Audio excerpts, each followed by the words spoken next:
আচ্ছা, আমরা লাস্ট হচ্ছে potential divider circuit. As you can see, this is a potential divider circuit. The voltage being divided into two sides, one of them having more voltage than the other. For example, this one having 15 volt, because the resistor on the left has 3 times the resistance, so it got 3 times the voltage. শেষ। However, circuits এমন হইতে পারে, calculate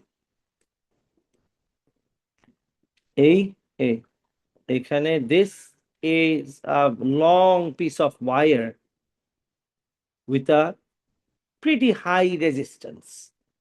এখন এখানে যদি তুমি 30 volts দিয়ে থাকো, the 30 volts will be divided on this piece of wire. এখান থেকে আরেকটা পার্ট আছে, this is what it looks like. এই তারটা হচ্ছে x থেকে y, এই কানেকশনটার নাম হচ্ছে z. z তে তুমি বায়ে ডানে করতে পারবা, it's a movable contact. Sorry, ভুল বললাম, এইটাকে জেড দেই, এই সাইডে লিখি তাহলে বেটার হবে। তো জেড কে তুমি বায়ে ডানে করতে পারবা। নাও আন্ডারস্ট্যান্ড দ্যাট যদি জেড কে আমরা এখানে কানেক্ট করি, তাইলে জেড হয়ে যাবে এই জায়গায়। আর জেড কে আমরা চাইলে we can slide it a bit towards the Y. তাহলে খেয়াল করে দেখো, এই পাশের তারের নাম যদি আমরা L1 দেই, আর এই পাশের তারের নাম যদি আমরা L2 দেই, বলতো জেড কে যদি আমি আরো ওয়াই এর দিকে সরাই, তাহলে L2 কি হবে? কমবে না? আর L1 বাড়বে, তাসনিয়া প্রবলেম বলেন। আচ্ছা, not getting it right, very nice. Not getting ইট, এই ভোল্টেজ এটার উপর ডিভাইড হবে। এখান থেকে শুরু করে দেয়ার আ প্রোব, এটা তুমি জানে বামে স্লাইড করতে পারবা। বলেন, এই পাশের তার টু L1 আর ওই পাশে টু L2। বলেন L1 কি হচ্ছে?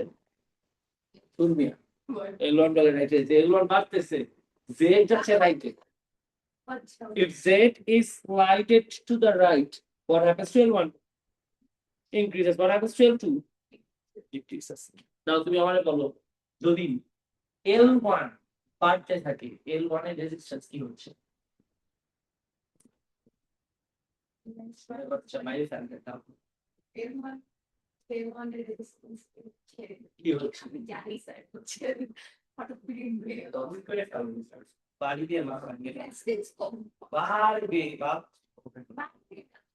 বাড়ি কেন মানে? লেন্থ পারতেছে না বোকা। তুমি যখন এই জেডটাকে এদিকে সরাচ্ছ, আসলে তো পুরো লেন্থ সেমই আছে। এই সাইডের লেন্থটা কি হচ্ছে? ছোট হইতেছে, আর এই সাইডের লেন্থ কি হচ্ছে? বাড়তেছে। আর আমরা অলওয়েজই কি করছি, length is directly proportional to resistance. তার মানে কি হবে, আমি বলতেই পারি যে জেড কে যদি আমি জানি নেই, তাহলে L1 এর রেজিস্ট্যান্স বাড়তেছে।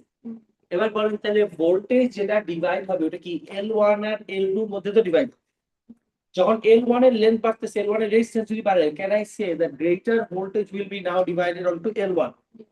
বলো তো, তাহলে ভোল্টেজ অ্যাক্রস L2 কি হবে?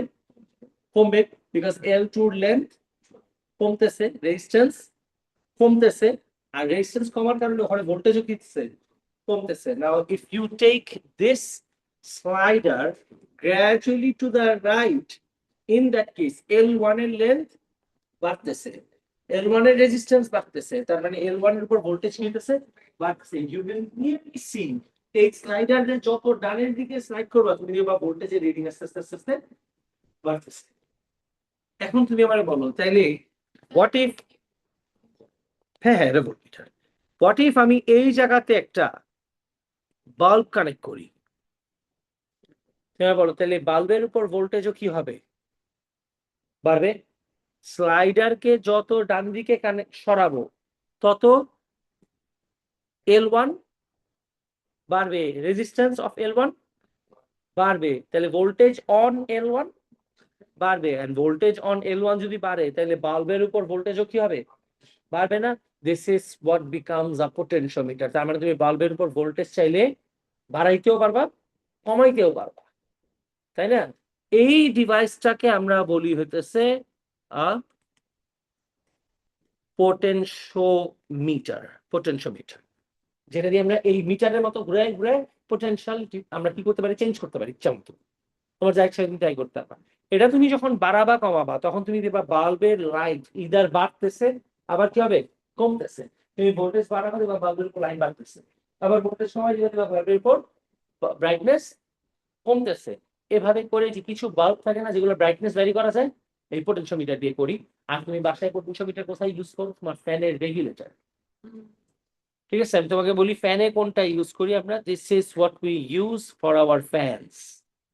এই যে তুমি যত এইটাকে এইদিকে ঘুরাবা, যত ক্লকওয়াইজ ঘুরাবা, বলো তত এ ডাব্লিউ রেজিস্ট্যান্স কি হবে বলো। যত ক্লকওয়াইজ ঘুরাবো এ ডাব্লিউ রেজিস্ট্যান্স কি হবে তত বাড়বে। ক্লকওয়াইজ ঘুরাবো এই দিকে, তাহলে কি হবে, টেকনিক্যালি এই তারের লেন্থটা কি হতেছে, বাড়তেছে না। তারের লেন্থ যত বাড়বে তত এখানে রেজিস্ট্যান্সও কি হবে, বাড়বে। আর তত এখানে ভোল্টেজ যত কি হবে, বাড়বে। এভাবে করে তুমি কি করবে, এক সাইডের ভোল্টেজ বাড়াইতে পারবে, এই সাইডটার সাথে তোমার বাসার ফ্যান কানেক্ট করে দিবা, তাহলে ফ্যানের স্পিড বাড়বে, আবার ওটা দিয়ে ঘুরাইলে ফ্যানের স্পিড কমবে। This device is called a potentiometer. বুঝতেছি, রাইট? প্রবলেম নেই কোন। এইটা তো আসলে তুমি যেমনি কানেক্ট করো ওটার উপর ডিপেন্ড করে, ফ্যান রে তুমি কোন সাইডে কানেক্ট করছো। এই জায়গাতে ফ্যানের স্পিড কত বাড়বে, যত ক্লকওয়াইজ বাড়বে তত কি হবে, বেশি ভোল্টেজ বাড়বে ফ্যানের মধ্যে। ভোল্টেজ রেজিস্ট্যান্স বাড়লে কি হচ্ছে, ভোল্টেজ তো বাড়তেছে। তো ভোল্টেজ বাড়লে তোমার কি হবে, ওখানে পাওয়ার আউটপুট বেড়ে যাবে। তো এই পর্যন্ত ঠিক আছে। তাহলে আমি এখানে পোটেনশিওমিটারের ডিটেল তোমাদের পড়ার দরকার নেই, আমি পড়াচ্ছি না, দরকার নেই। তোমরা রিডিং পড়তে চাইলে পড়ো, পড়ার দরকার নেই। ডায়াগ্রামটা শুধু বুঝলেই হবে, আর কোনো কিছু লাগতেছে না। আমরা ঠিক চলে যাই ইএমএফ অ্যান্ড ইন্টারনাল রেজিস্ট্যান্স। ঠিক আছে, এখন বলেন ইএমএফ অ্যান্ড ইন্টারনাল রেজিস্ট্যান্স। হ্যাঁ, ইলেকট্রোমোটিভ ফোর্স।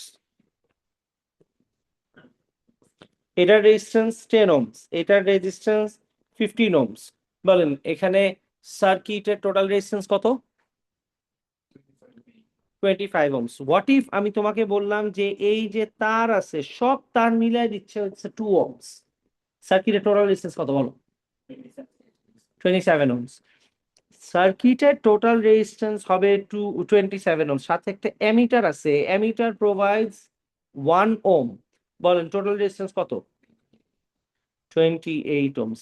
পয়েন্ট হতেছে রিয়েল লাইফের সার্কিট এর থেকেও আরেকটু বেশি ভোল্টেজ রেজিস্ট্যান্স দিবে।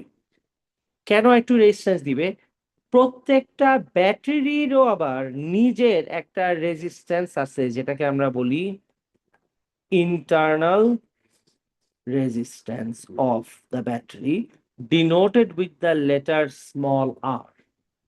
নর্মাল রেজিস্ট্যান্সকে আমরা ক্যাপিটাল আর বলি, আর স্মল আর মানে হচ্ছে ইন্টারনাল রেজিস্ট্যান্স। ইন্টারনাল রেজিস্ট্যান্স কি জিনিস, আমরা ধরে নেই নর্মাল রেজিস্টারের রেজিস্ট্যান্স আছে, তারের রেজিস্ট্যান্স নাই, বাট আসলে কি আছে, তারেরও রেজিস্ট্যান্স আছে। আসলে কি অ্যামিটারেরও রেজিস্ট্যান্স আছে, but now we know that even ব্যাটারিরও নিজের একটা হালকা রেজিস্ট্যান্স থাকে। আচ্ছা, তুমি আমারে বলো তো তাহলে, what is the voltage drop across the 10 ohm register? How much? V1.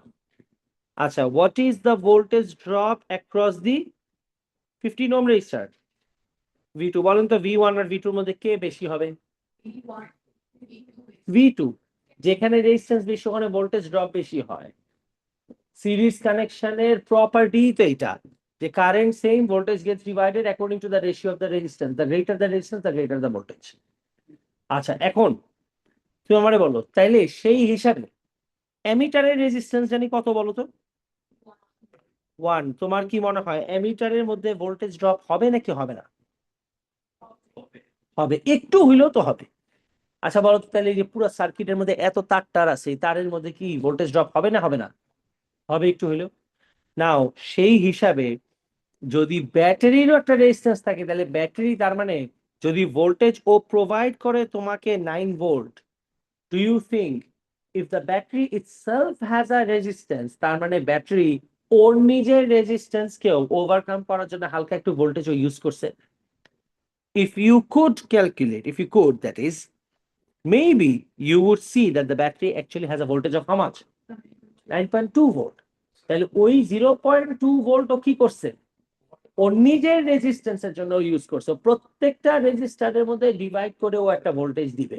আজকে আমি যদি তোমাকে বলি যে এই battery how much voltage does it provide, 1.5 volt. তুমি যদি চারটা রেজিস্টারের সাথে কানেক্ট করো, ঠিক আছে, তাহলে চারটা রেজিস্টারের মধ্যে ও টোটাল ভোল্টেজ কত প্রোভাইড করবে বলতো? ও সাপ্লাই দেয় 1.5। তাহলে চারটা রেজিস্টারের সাথে কানেক্ট করলাম, চারটা রেজিস্টার মিলে ও টোটাল কত ভোল্টেজ প্রোভাইড করতে পারবো না? কে না, নিজের আসেই ওর 1.5। এই ব্যাটারিটা আমার হাতেরটা, ওর কেপাবিলিটি ও ভোল্টেজ কতটুকু দেয়? 1.5। তাহলে চারটা রেজিস্টারের মধ্যে কত দিতে পারবে টোটালে? 1.5। কেন ডিভাইড বাই 4? চারটা রেজিস্টার আছে, চারজনকে মিলায় টোটাল ভোল্টেজও কত দিবে? 1.5, তাই না? ফামিদ, কই প্রবলেম বলো? আচ্ছা, এবার তুমি আমাকে বলো এটা যদি হয়, হ্যাঁ, ইয়া বলেন তাসমিয়া, কি প্রবলেম বলো? আরে পাগল নাকি মেয়ে? তুমি আমারে বলো তো, এইটা ব্যাটারি কত ভোল্টেজ দেয় বলো? 1.5। 1, 2, 3, 4, চারটা রেজিস্টারের কাছে ভোল্টেজ কি সেম থাকবে না ডিভাইড হবে? Voltage gets divided in series circuit. তো এখানকার ভোল্টেজটা আমি ধরে নিলাম V1, এটা V2, এটা V3, এটা V4। এই V1, V2, V3, V4 চারটা অ্যাড করলে কত হবে? 1.5 হবে ভোল্টেজ, তাই না? If the voltage goat divided into 4 parts, total কত হবে? 1.5 হবে। হাউএভার ও ডেফিনেটলি আসলে 1.5 প্রোভাইড করে না, মেবি ওর ভোল্টেজ ছিল কত? 1.6। নাও দ্য পয়েন্ট ইজ, তাহলে V1 plus V2 plus V3 plus V4 করার পরে আমরা 1.5 ভোল্ট কেন পাইলাম? 0.1 ভোল্ট কি আছে এখন? মিসিং আছে না? এই যে মিসিং ভোল্ট, এইটা ও কেন ইউজ করছে? এই যে ওর আবার একটা কি ছিল, ইন্টারনাল রেজিস্ট্যান্স ছিল, ইন্টারনাল রেজিস্ট্যান্স কে ওভারকাম করার জন্য ও যে ভোল্টেজটা ইউজ করে ফেলছে, দ্যাট ভোল্টেজ ইজ 0.1 ভোল্ট। তার মানে আমি যদি তোমাকে বলি যে এই ব্যাটারিটা 5 ভোল্ট ব্যাটারি ভোল্টেজ দেয়, তুমি ওকে যতগুলোর মধ্যে ডিভাইড করবা সবগুলা অ্যাড করলে কি হবে? ও তোমাকে 5 দেখাবে। কিন্তু ফ্যাক্ট হইতেছে ও 5 না, ও 5-এর থেকে আরো বেশি ভোল্টেজ দেয়। সামান্য একটুখানি ও তোমাকে দেখাইতে পারতেছে না, তুমি সবগুলো অ্যাড করলে কত আসে? 1.5। কিন্তু ও আসলে প্রোভাইড করার ক্ষমতা আছে কত খালি? ওর 1.6। তাহলে বাকি 0.1 ও কোন জায়গায় ইউজ করছে? সবগুলোতে মিলে ইউজ করলো ও নিজের ইন্টারনাল রেজিস্ট্যান্স কে ওভারকাম করার জন্য। রেজিস্ট্যান্স নাম্বার 1, 2, 3, 4 চারজনকে মিলে টোটাল কত ভোল্টেজ ইউজ করছে? 1.5। কিন্তু ওর ক্ষমতা ছিল কতখানি? 1.6। তাহলে 0.1 এর হিসাব আমরা জীবনে কোনোদিন পাই নাই। আমরা যতই অ্যাড করছি পাইছি কত? 1.5। তাহলে ওই 0.1 ও কোন জায়গায় ইউজ করে ফেলছে? ও নিজের ইন্টারনাল রেজিস্ট্যান্স কে ওভারকাম করার জন্য ও একটা সার্টেন অ্যামাউন্ট অফ ভোল্টেজ প্রথমেই ইউজ করে ফেলে। The voltage that the battery uses in order to overcome the internal resistance, that voltage is called the lost volt. এটার আমরা বলি হইতেছে কি? Loss volt. তার মানে এই ব্যাটারি ভোল্টেজ সাপ্লাই কত? 9 ভোল্ট। 9 ভোল্ট ডিভাইড হয়েছে কোন জায়গাতে? 10 ওহম আর 15 ওহমের মধ্যে। হালকা একটুখানি ডিভাইড হবে কোন জায়গাতে? তারের মধ্যে। হালকা আরেকটু ডিভাইড হবে কোথায়? অ্যামিটারের কাছে। এরপরও ওর আরেকটু ক্ষমতা ছিল, যেটা ও তোমাকে দিতে পারে নাই ওই ভোল্টেজটা, বিকজ ওই ভোল্টেজটা ও নিজের রেজিস্ট্যান্সকে ওভারকাম করার জন্য ইউজ করছে। The resistance that the battery has is called the internal resistance, and the voltage that it uses in order to overcome the internal resistance is called the loss volt. Now understand that a battery looks like this. Battery তোমাকে voltage supply যা দিবে ওটাকে আমরা বলতেছি voltage output. আর voltage আউটপুটের সাথে extra আরো কি আছে? Loss volt. এই দুইটা মিলে ও টোটাল যা ক্ষমতা ছিল ওইটাকে আমরা বলি হইতেছে ইএমএফ। এই কারণে we have the equation that looks like this: EMF is equal to voltage plus lost volt। বুঝি? তার মানে ভোল্টেজ মানে কি? Voltage output plus loss volt. আচ্ছা বলো তো তাহলে ইএমএফ ইজ ইকুয়াল টু কি? V plus loss volt. V মানে কি? I into R, current into resistance. এই আর মানে এটা কি? কোন রেজিস্ট্যান্স? নর্মাল রেজিস্ট্যান্স না internal resistance? Normal resistance. Lost ভোল্টের জন্য ইকুয়েশন কি হবে? Voltage is equal to I into internal resistance, তার মানে কি? স্মল আর, তাই না? তার মানে ইএমএফ ইজ ইকুয়াল টু কি? IR plus IR. যদি এই আইআর কে আমি আবারও ভি লিখি তাহলে এটা কি আসে? এমন আসে না? তাই না তাসনিয়া? বুঝতেছেন? তাইলে কি অবস্থা সাবি সাফা? ঠিক আছে, এরপরে টেক্সট দিলেন, টেক্সট দেখি না, আমার ফোন তো সাইলেন্ট।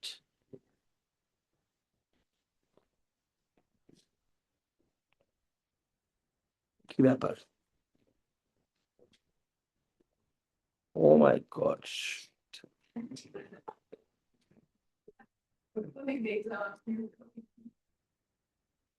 সান্নিধ্য, ক্লাস শুরু হয়ে অনেকক্ষণ হয়ে গেছে, সব পড়ায় ফেলছি, এখন আর ক্লাসে পড়ানোর কিছু নাই, তাই তোমাকে এখন অ্যাডমিট করলাম। সব পড়ানো শেষ যেহেতু, তাই এখন ভুলে গেছিলাম, কাহিনী হয়ে গেল একটা। অনেকই ইম্পর্টেন্ট জিনিস পড়াইছি। আচ্ছা সান্নিধ্য, প্যারা নাই, ঠিক আছে? তোমাকে আমি আলাদা করে আবার পড়াই দিব না, ঠিক আছে? এছাড়া আর কোনো উপায় নেই, এটা পড়াইতেই হবে, মাস্ট।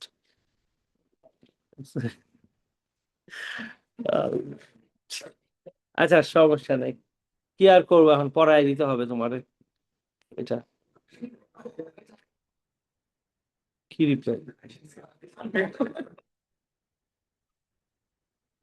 আচ্ছা সমস্যা নেই সান্নিধ্য, তোমার আমি আলাদা করে পড়াই দিব, এটা না পড়ে আর কোনো উপায় নেই, এতই ইম্পর্টেন্ট জিনিস পড়াইতেছি, ঠিক আছে?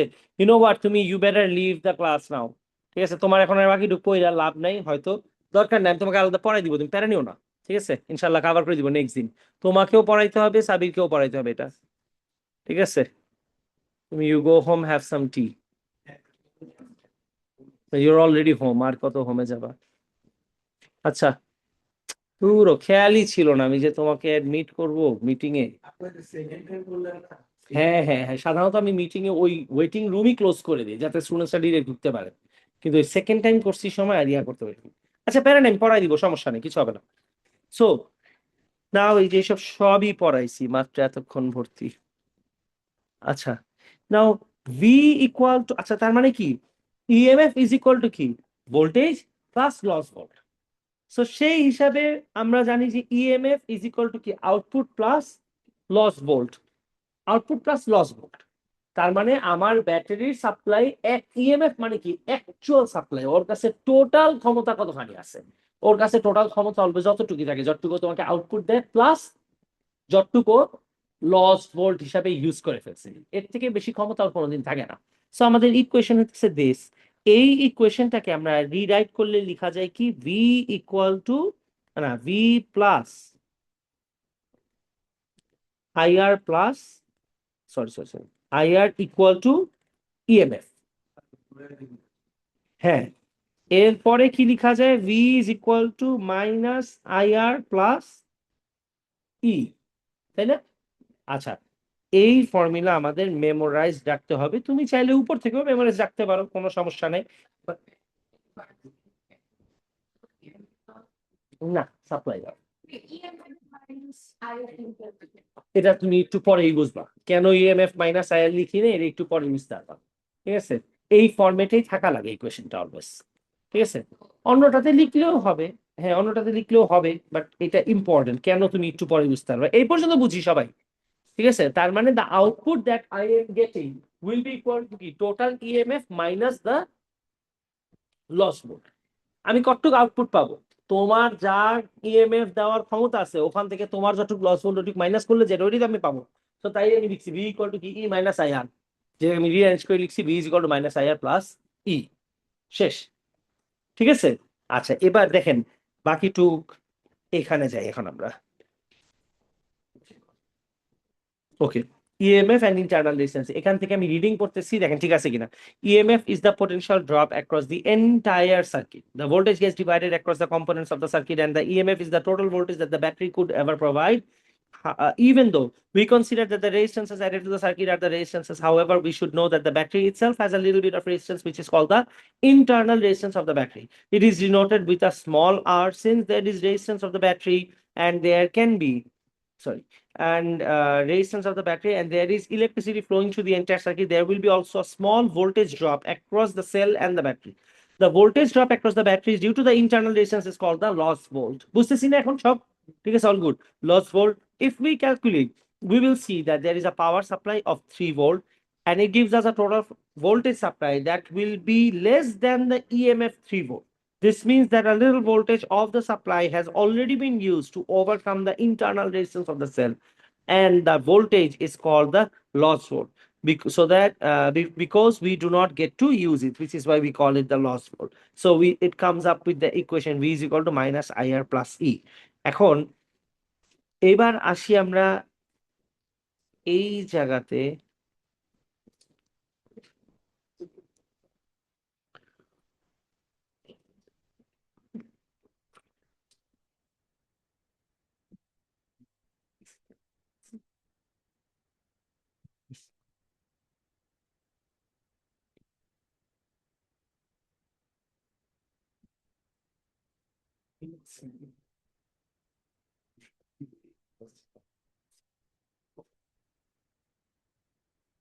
এবার সবাই একটু খুব ভালো মতো বাকিটুক খেয়াল করেন, হ্যাঁ।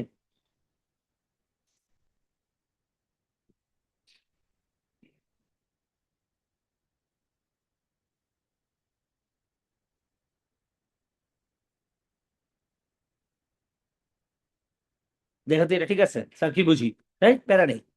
ওকে, এই সার্কিটে what we have is the ammeter and the voltmeter and the variable resistor. Now, if the variable resistor has the maximum resistance possible, in that case, current flowing through the circuit might become zero. Or কিছু একটা হবে, current flowing through the circuit is very less. আচ্ছা, now understand that, okay, V against I, আমরা সবার প্রথমে কি করছি, we go for maximum resistance possible. আচ্ছা, ওই জায়গাতে তখন কি হবে, যদি ম্যাক্সিমাম রেজিস্ট্যান্স হয়, ইন দ্যাট কেস আমাদের এখানে কারেন্টটা অনেকই অল্প একটা কারেন্ট আসবে, এন্ড এখানে একটা হিউজ ভোল্টেজ ড্রপ আসবে, তাই না? রাইট। আচ্ছা এখন তুমি আমাকে বলো, যদি ম্যাক্সিমাম রেজিস্ট্যান্স যখন আসে, তখন যদি আমরা একটা কারেন্টের ভ্যালু পাই, ওই কারেন্টের ভ্যালুটা কি পাইছি, I1, আর তখন ভোল্টেজের ভ্যালু পাইলাম V1। আচ্ছা এখন আমরা যদি রেজিস্ট্যান্স আরেকটু কমাই দিই, অলরেডি প্রথমে কি নিছিলাম, ম্যাক্সিমাম রেজিস্ট্যান্স নিছিলাম, আচ্ছা বলো তো maximum resistance of what, of the variable resistance. আমরা ভ্যারিয়েবল রেজিস্ট্যান্সের রেজিস্ট্যান্স যদি আরেকটু কমাই, তাহলে বলতো কারেন্ট কি একটু কমবে না বাড়বে? কারেন্ট বাড়বে, নতুন কারেন্ট হচ্ছে I2, and when the new current is I2, তখন the voltage drop will change slightly and the new voltage becomes V2। এবার আমরা আরেকটু যদি resistance of the variable resistance একটু কমাই, তাহলে আমাদের new current will become I3, and তখন ভোল্টেজ ড্রপ V3, I4 এর এগেইনস্টে V4, and I5 এর এগেইনস্টে V5। Now understand, when you have all these values, if you try drawing a graph of voltage against current, you will see that প্রথমে current যা আছে, পরে current আরেকটু বেশি, তখন current আস্তে আস্তে বাড়তেছে, এখানে একটা, এখানে একটা, এখানে একটা, এখানে একটা, এখানে একটা,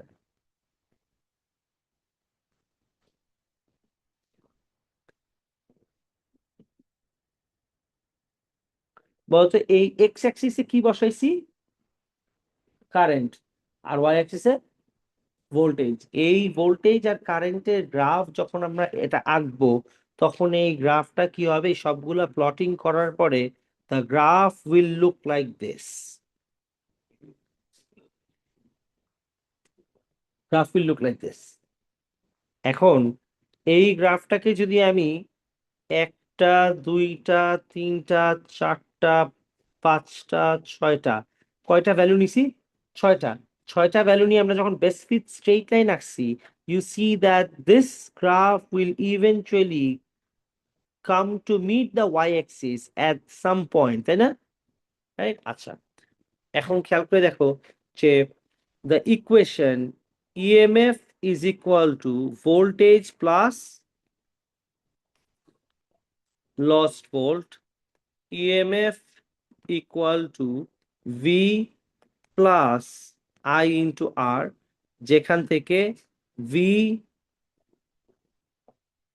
প্লাস, আবারও লিখি V plus IR equal to EMF, therefore V equal to minus IR plus E। এখন এইটাকে চাইলে আমি কি লিখতে পারি, এই ইকুয়েশনটাকে আরেকটা স্টেপ যদি আমি বাড়াই, তাহলে এটা লিখতে পারি না, V is equal to minus R into I plus E, এটা লেখা যায়। আচ্ছা দেখো তো, বামের গ্রাফটাতে ভোল্টেজ যখন ওয়াই অ্যাক্সিসে আর কারেন্ট কোন অ্যাক্সিসে, কারেন্ট বসাইছি হচ্ছে এক্স অ্যাক্সিসে, তাইলে বলো এবার গ্রেডিয়েন্ট অফ দ্য গ্রাফ আমাকে কি দিবে, মাইনাস আর, মানে কি, what resistance, the internal resistance, তাই না? বলো তাইলে Y intercept of the graph আমাকে কি দিবে, ইএমএফ। এইভাবে করে অনেকগুলা ভ্যালু নিয়ে we can try finding out that একটা ব্যাটারির ইএমএফ কেমনে বের করে আর ব্যাটারির ইন্টারনাল রেজিস্ট্যান্স কত, বিকজ একটা ব্যাটারি ইন্টারনাল রেজিস্ট্যান্স বের করা আদারওয়াইজ ইজ ভেরি ডিফিকাল্ট। ঠিক আছে, এটা আমরা কি করি, অনেকক্ষণ ভর্তি এই এক্সপেরিমেন্ট করে আমরা ফাইনালি গিয়ে সবগুলা ভ্যালু দিয়ে একটা গ্রাফ আঁকি, যেই গ্রাফের গ্রেডিয়েন্ট আমাদেরকে দিবে হইতেছে internal resistance, and Y intercept of the graph will give us the EMF. এই পর্যন্ত বুঝি সবাই, প্রবলেম নেই। আচ্ছা, এই পর্যন্ত বুঝলে এবার দেখেন সব ঠিক আছে কিনা, আমি আরেকবার দেখাই দিতেছি। We will connect the circuit as shown in the diagram above, and the resistance will be set high enough to ensure that there will be no current in the circuit through the circuit. প্রথমে আমি কি বলছিলাম, আমি variable resistance maximise করে নিব।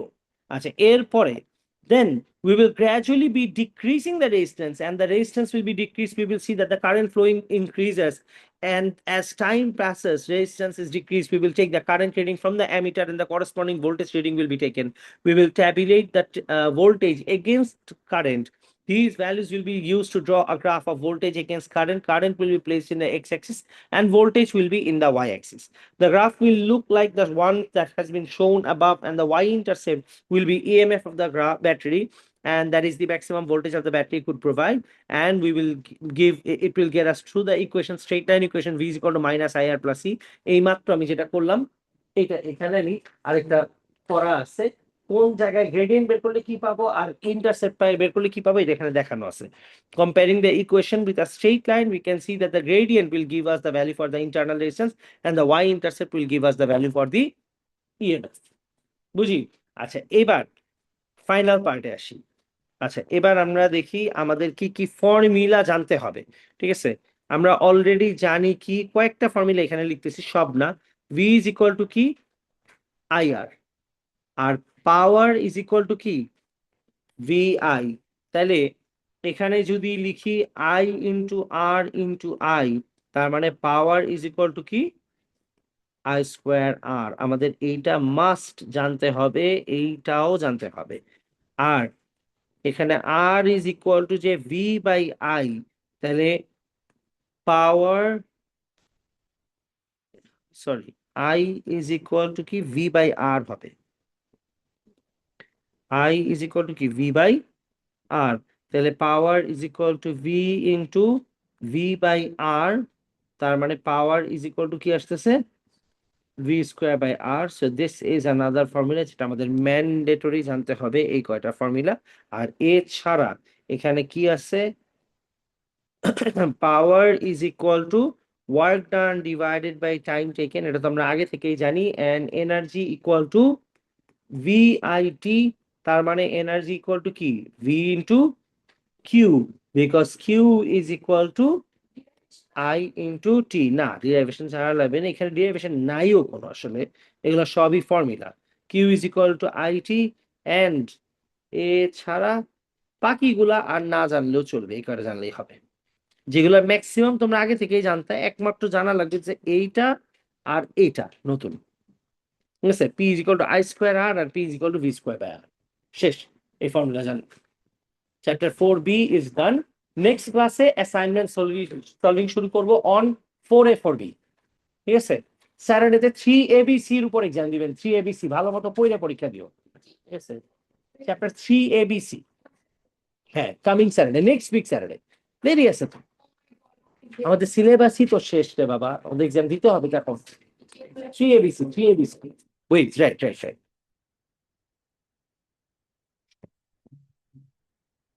খোদা হাফিজ, সমস্যা।